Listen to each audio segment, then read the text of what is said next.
வணக்கம். நியூஸ் 7 இன் 8 மணி செய்திகளை வழங்குவதற்காக நான் லாவண்யா ஸ்ரீராம். நாட்டின் 14வது குடியரசுத் தலைவராக ராம்நாத் கோவிந்த் நாளை பதவியேற்கிறார். சமீபத்தில் நடைபெற்று முடிந்த குடியரசுத் தலைவர் தேர்தலில் பாஜக வேட்பாளராக களமிறங்கிய ராம்நாத் கோவிந்த் 7 லட்சத்திற்கும் அதிகமான வாக்குகள் பெற்று வெற்றி பெற்றார். அவரை எதிர்த்து எதிர்க்கட்சிகளின் பொது வேட்பாளராக போட்டியிட்ட மக்களவை முன்னாள் சபாநாயகர் மீராகுமாரை விட 3 லட்சத்திற்கும் அதிகமான வாக்குகள் பெற்று இவர் வெற்றி பெற்றார். இந்நிலையில் நாளை டெல்லியில் நடைபெறும் பதவியேற்பு விழாவில் நாட்டின் 14வது குடியரசுத் தலைவராக ராம்நாத் கோவிந்த் பொறுப்பேற்கிறார். நாளை காலை ராஜ்காட்டில் உள்ள மகாத்மா காந்தி நினைவிடத்தில் அவர் அஞ்சலி செலுத்துகிறார். பின்னர் ராணுவ அணிவகுப்புடன் நாடாளுமன்றத்திற்கு அவர் அழைத்து வரப்படுகிறார். அங்கு பிரதமர் மோடி உட்பட அனைத்துக் கட்சித் தலைவர்கள், மத்திய அமைச்சர்கள் அவரை வரவேற்பார்கள். பின்னர் உச்சநீதிமன்ற தலைமை நீதிபதி கெஹர் ராம்நாத் கோவிந்திற்கு பதவி பிரமாணம் செய்து வைக்கிறார். பதவியேற்புக்கு பின்னர் அவர் குடியரசுத் தலைவர் மாளிகைக்கு பாரம்பரிய நடைமுறைப்படி அழைத்து செல்லப்படுகிறார். இதற்கான ஒத்திகை நிகழ்ச்சிகள் ராஜ்பாதையில் கடந்த சில தினங்களாக நடைபெற்று வந்தன. புதிய குடியரசுத் தலைவர் பதவியேற்பு விழாவையொட்டி டெல்லியில் பலத்த பாதுகாப்பு ஏற்பாடுகள் செய்யப்பட்டுள்ளன.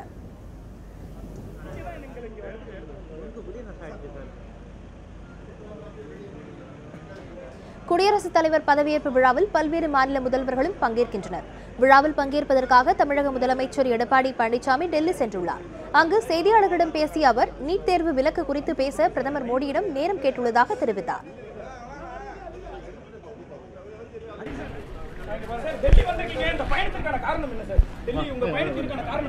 நாளைக்கு குடியரசு தலைவரோட பதவியேற்பு விழா, அந்த விழாவில் கலந்துக்க மத்திய அமைச்சர்கள் யாரும் சந்திக்கிற மாதிரியான உங்களுக்கு திட்டம் எதுவும் உங்களுக்கு இருக்கிறதா சார்? நாளைக்கு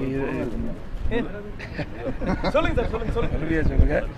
இந்த குடியரசுத் தலைவர் பதவியேற்பு விழாவில் கலந்துக்கிட்டு தான் வந்திருக்கிறேன். மற்ற எந்த சந்திப்பும் இல்லை. பாரத பிரதமரை சந்திப்பதற்கு நேரம் கேட்டுக்கிறோம். அவர் வழங்குவார் நினைக்கிறேன். இப்படி வாய்ப்பு கிடைச்சா பாரத பிரதமரை சந்தித்து நீட் தேர்வு குறித்து பேசுவோம். நீட் தேர்வில் விலக்கு கிடைக்குன்னு உங்களுக்கு நம்பிக்கை இருக்குதா சார்? ஏன்னா அமைச்சர்கள் தொடர்ந்து பார்த்துக்கிட்டு இருக்காங்க. இன்னும் மத்திய அரசுல இருந்து ஒரு முடிவு வரல, கிடைக்கும் என்ற நம்பிக்கை உங்களுக்கு இருக்கிறதா? நிச்சயமாக இருக்கிறது. முன்னாள் முதலமைச்சர் ஓ பன்னீர்செல்வம் உள்ளிட்ட பிரமுகர்களும் இந்த விழாவில் பங்கேற்கின்றனர். நீட் தேர்வு விவகாரத்தில் தமிழகத்திற்கு சாதகமாக கனிவுடன் பரிசீலித்து முடிவெடுக்கப்படும் என தம்மை சந்தித்த தமிழக அமைச்சர்கள் குழுவினரிடம் மத்திய உள்துறை அமைச்சர் ராஜ்நாத் சிங் உறுதியளித்துள்ளார். நீட் தேர்வு விவகாரம் தொடர்பாக கடந்த 20ஆம் தேதி தமிழக அமைச்சர்கள் குழுவினர் டெல்லியில் பிரதமர் நரேந்திர மோடி மற்றும் மத்திய அமைச்சர்களை சந்தித்து வலியுறுத்தினர். இந்நிலையில் நீட் தேர்வு விவகாரத்தில் துறை சார்ந்த தமிழக அமைச்சர்களான ஜெயக்குமார், தங்கமணி, KP அன்பழகன், வேலுமணி, CV சண்முகம் உள்ளிட்ட 6 பேர் அடங்கிய குழுவினர் இன்று டெல்லியில் தமிழகத்தைச் சேர்ந்த மத்திய அமைச்சர் பொன் ராதாகிருஷ்ணனை நேரில் சந்தித்து பேசினர். இதனையடுத்து மக்களவை துணை சபாநாயகர் தம்பிதுரை தலைமையில் தமிழக அமைச்சர்கள் குழுவினர் மத்திய உள்துறை அமைச்சர் ராஜ்நாத் சிங்கை நேரில் சந்தித்து பேசினர். அப்போது நீட் தேர்வு விவகாரத்தில் தமிழகத்திற்கு சாதகமாக கனிவுடன் பரிசீலித்து முடிவெடுக்கப்படும் என ராஜ்நாத் சிங் உறுதியளித்ததாக தகவல்கள் வெளியாகியுள்ளன.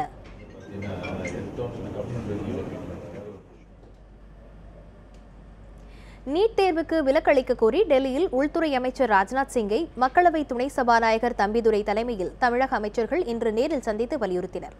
பின்னர் செய்தியாளர்களிடம் பேசிய தம்பிதுரை நீட் தேர்விலிருந்து தமிழகத்திற்கு விலக்கு கிடைக்கும் என்றும் நம்பிக்கை தெரிவித்தார்.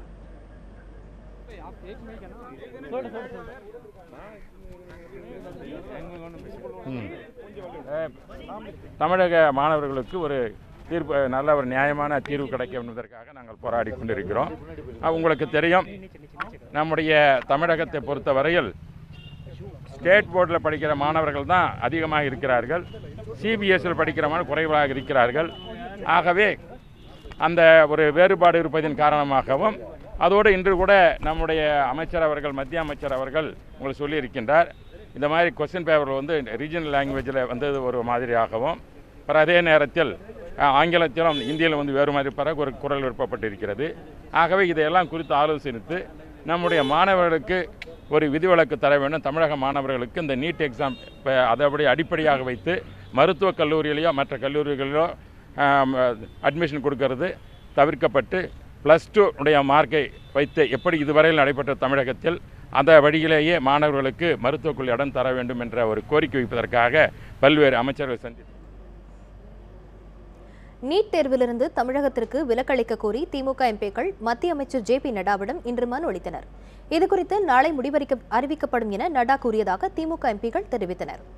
டி.கே. இளங்கோவன், ஆர்.எஸ். பாரதி மற்றும் திருச்சி சிவா ஆகிய திமுக மாநிலங்களவை எம்பிக்கள் மத்திய சுகாதாரத்துறை அமைச்சர் ஜே.பி. நட்டாவை இன்று சந்தித்து மனு அளித்தனர். பின்னர் செய்தியாளர்களிடம் பேசிய திருச்சி சிவா, மனுவை பெற்றுக்கொண்ட நட்டா இது தொடர்பாக துறை அதிகாரிகளுடன் ஆலோசனை நடத்தி நாளை முடிவு தெரிவிக்கப்படும் என கூறியதாக தெரிவித்தார். நீட் தேர்விலிருந்து விலக்கு பெற நடவடிக்கை எடுக்காமல் தமிழக அமைச்சர்கள் தங்களது பதவியை காப்பாற்றிக் கொள்வதிலேயே குறியாக இருப்பதால் தமிழக மாணவர்கள் பாதிக்கப்பட்டுள்ளதாகவும் திருச்சி சிவா குற்றம் சாட்டினார். தலைவர் கலைஞர் அவர்கள் முதலமைச்சராக இருந்தபோது பெரும் முயற்சி எடுத்து தடுத்து நிறுத்திய இந்த பொது நுழைவுத் தேர்வு இப்பொழுது மீண்டும் ஒரு அசுர அரக்கனாக உள்ளே வந்து நுழைந்திருப்பதிலிருந்து காப்பாற்ற வேண்டும் என்று கழகத்தின் செயல் தலைவர் தளபதி அவர்கள் சீரிய முயற்சி எடுத்து வருகிறார்கள். வருகின்ற 27ஆம் தேதி மனித சங்கிலி போராட்டம் நடைபெற இருக்கின்றது. இன்றைக்கு அமைச்சரை பார்த்து பேசிய வகையில் அவர் இதை கொஞ்சம் தீவிரமாக பரிசீலிப்பதாகவே சொல்லி இன்று இரவு கலந்து பேசி நாளை ஒரு நல்ல முடிவு அல்லது இறுதி முடிவு அறிவிப்பதாக சொல்லியிருக்கின்றார். குடியரசு துணைத் தலைவர் தேர்தலில் போட்டியிடும் வெங்கையா நாயுடுவை டெல்லியில் முன்னாள் முதல்வர் ஓ பன்னீர்செல்வம் நேரில் சந்தித்து ஆதரவு தெரிவித்தார். குடியரசு துணைத் தலைவர் தேர்தலில் பாஜக வேட்பாளராக கடந்த 17ஆம் தேதி வெங்கையா நாயுடு அறிவிக்கப்பட்டார். அன்றைய தினமே குடியரசு துணைத் தலைவர் தேர்தலில் வெங்கையாவுக்கு ஆதரவு தெரிவிப்பதாக முன்னாள் முதல்வர் ஓ பன்னீர்செல்வம் அறிவித்தார். இந்நிலையில் டெல்லி சென்ற OPS வெங்கையா நாயுடுவை நேரில் சந்தித்து குடியரசு துணைத் தலைவர் தேர்தலில் தனது ஆதரவை தெரிவித்தார்.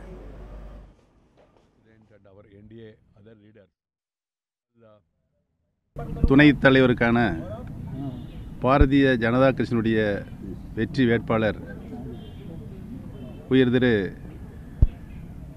வெங்கையா நாயுடுஜி அவர்களை பாரதிய ஜனதா கட்சி அதிகாரபூர்வமாக அறிவிக்கப்பட்டவுடன் அனைத்து இந்திய அண்ணா திராவிட முன்னேற்றக் கழகம் புரட்சித் தலைவி அம்மா சார்பாக எங்களுடைய ஆதரவினை அன்றைக்கு நாங்கள் தெரிவித்தோம். இன்று நேரடியாக உயர் திரு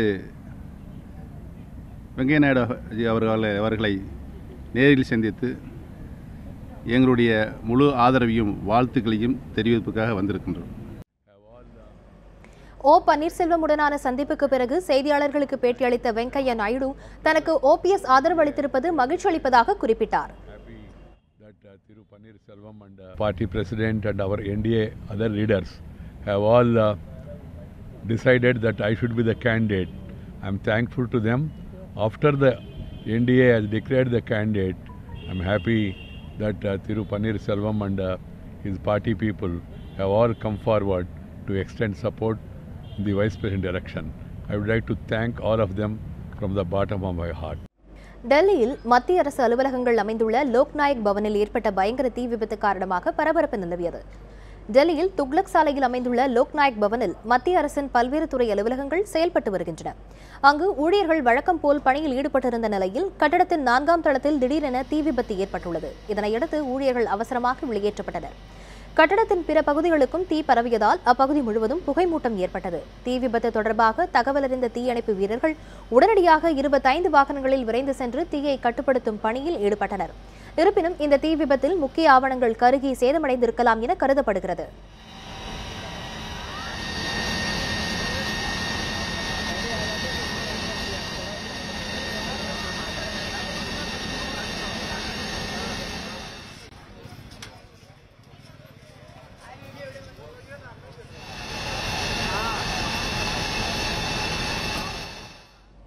தமிழகம் மற்றும் புதுச்சேரியில் அடுத்த 2 நாட்களுக்கு வெயில் தாக்கம் அதிகரித்து காணப்படும் என சென்னை வானிலை ஆய்வு மையம் தெரிவித்துள்ளது.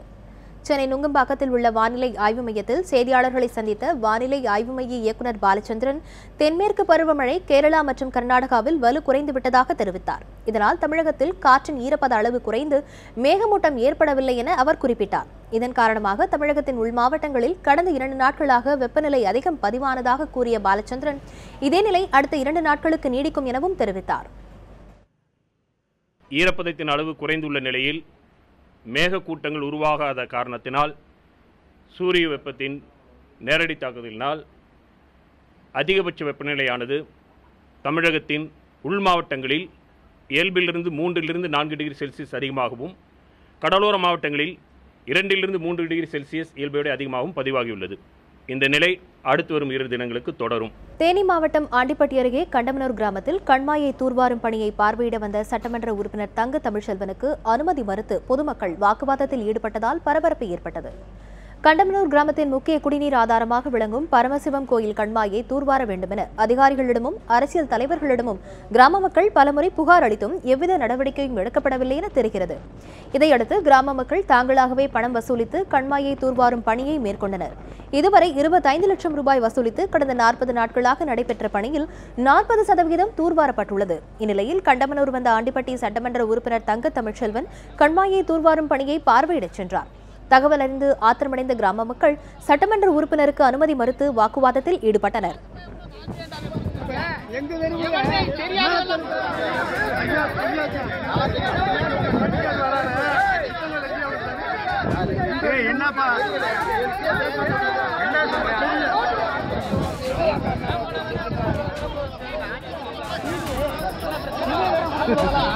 கிராம மக்களின் எதிர்ப்பால் அதிருப்தி அடைந்த சட்டமன்ற உறுப்பினர் தங்க தமிழ்ச்செல்வன் ஏமாற்றத்துடன் அங்கிருந்து திரும்பிச் சென்றார்.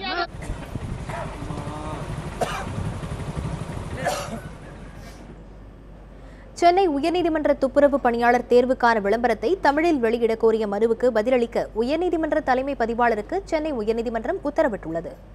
சென்னை உயர்நீதிமன்றத்தில் 129 துப்புரவு தொழிலாளர்கள் பணியிடங்களை நிரப்ப உயர்நீதிமன்ற நிர்வாகம் விளம்பரம் வெளியிட்டது. அதில் இந்த பதவிக்கு விண்ணப்பம் செய்பவர்களின் கல்வி தகுதி 8ஆம் வகுப்பு என்று நிர்ணயம் செய்யப்பட்டிருந்தது. ஆனால் இப்பணிக்கான விளம்பரத்தை ஆங்கிலத்தில் மட்டுமே வெளியிட்டுள்ளதாக கூறி அதன் அடிப்படையில் நேர்முக தேர்வு நடத்த தடை விதிக்க கோரி வழக்கறிஞர் புகழேந்தி சென்னை உயர்நீதிமன்றத்தில் மனு தாக்கல் செய்தார். இந்த மனு நீதிபதிகள் சத்யநாராயணன், சேஷசாய் ஆகியோர் அடங்கிய அமர்வு முன் விசாரணைக்கு வந்தபோது இருதரப்பு வாதங்களை கேட்ட நீதிபதிகள் இந்த மனுவுக்கு பதிலளிக்கும்படி உயர்நீதிமன்ற தலைமை பதிவாளருக்கு உத்தரவிட்டு வழக்கு விசாரணையை 28ஆம் தேதிக்கு ஒத்திவைத்தார். திருவள்ளூர் மாவட்டத்தில் டெங்கு காய்ச்சல் பாதிப்பு குறைந்து வருவதாக மாவட்ட சுகாதாரத்துறை இணை இயக்குநர் தெரிவித்துள்ளார். திருவள்ளூர் மாவட்டத்தில் பாலவேடு, கேஜி, கண்டிகை, மணவாள நகர் உள்ளிட்ட பல்வேறு பகுதிகளில் காய்ச்சல் வேகமாக பரவி வந்த நிலையில் பாதிக்கப்பட்டவர்கள் அரசு மருத்துவமனைகளில் சிகிச்சை பெற்று வந்தனர். குறிப்பாக 3 பேருக்கு டெங்கு காய்ச்சல் அறிகுறி காரணமாக தொடர் சிகிச்சை அளிக்கப்பட்டு வருகிறது. இதுகுறித்து மாவட்ட சுகாதாரத்துறை இணை இயக்குநர் தயாளன் கூறுகையில், காய்ச்சல் கட்டுக்குள் இருப்பதாகவும் டெங்கு அறிகுறி பாதிப்பு கணிசமாக குறைந்துள்ளதாகவும் போலி மருத்துவர்களை அணுக வேண்டாம் எனவும் தெரிவித்தார். கடந்த 2-3 தினங்களில் திருவள்ளூர் மாவட்டத்தில் அரசு தலைமை மாவட்ட மருத்துவமனையில் 3 நோயாளிகளுக்கு டெங்கு காய்ச்சல் தெரிய வந்தது. அதுவும் அந்த 3 நோயாளிகளில் 2 நோயாளிகள் இந்த சிகிச்சை முடிந்து நல்லபடியாக இன்று வீடு திரும்ப இருக்கிறார்கள். மேலும் புதிதாக யாருக்கும் டெங்கு காய்ச்சல் இல்லை. மேலும் கடந்த வாரத்திலிருந்து படிப்படியாக டெங்கு காய்ச்சலின் தாக்கம் குறைந்து வருகிறது. மறைந்த முன்னாள் குடியரசுத் தலைவர் டாக்டர் APJ அப்துல் கலாம் நினைவு மணிமண்டப திறப்பு விழா பாதுகாப்பு பணிகள் குறித்த ஆலோசனைக் கூட்டம் ராமேஸ்வரத்தில் நடைபெற்றது. இந்தியாவின் முன்னாள் குடியரசுத் தலைவர் டாக்டர் APJ அப்துல் கலாமின் 2ஆம் ஆண்டு நினைவு தினத்தையொட்டி பேக்கரும்பில் கட்டப்பட்டுள்ள மணிமண்டபத்தை வரும் ஜூலை 27ஆம் தேதி பிரதமர் நரேந்திர மோடி திறந்து வைக்க உள்ளார். இந்த மணிமண்டப திறப்பு விழாவிற்கான பாதுகாப்பு பணிகள் குறித்து அனைத்து அரசு அதிகாரிகள் பங்கேற்ற ஆலோசனைக் கூட்டம் மணிமண்டபம் அருகேயுள்ள சமுதாய கூடத்தில் நடைபெற்றது. இதில் மாவட்ட ஆட்சியர் நடராஜன் மற்றும் மத்திய பாதுகாப்புத்துறை அதிகாரிகள் பங்கேற்றனர். இத்துடன் 8 மணி செய்திகள் நிறைவடைந்தன. அண்மை செய்திகளுக்கு இணைந்திருங்கள் நியூஸ் 7 தமிழுடன்.